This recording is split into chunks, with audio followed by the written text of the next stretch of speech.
હોમે જોઈ હસતી પણ ઓખે પાણી ભરતી એને બોલવું છે મારા જોડે પણ દુનિયાથી આજ ડરતી જોઈ આજ એને રોતી જે મારા માટે જીવતી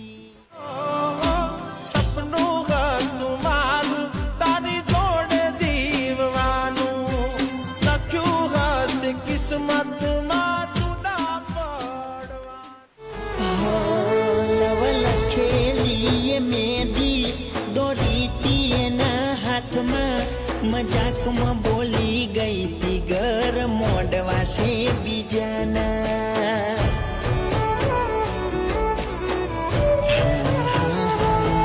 એવા રાહુ કે તું નડ્યા નોનપણની મોહબ્બતમાં એના બોલ પડી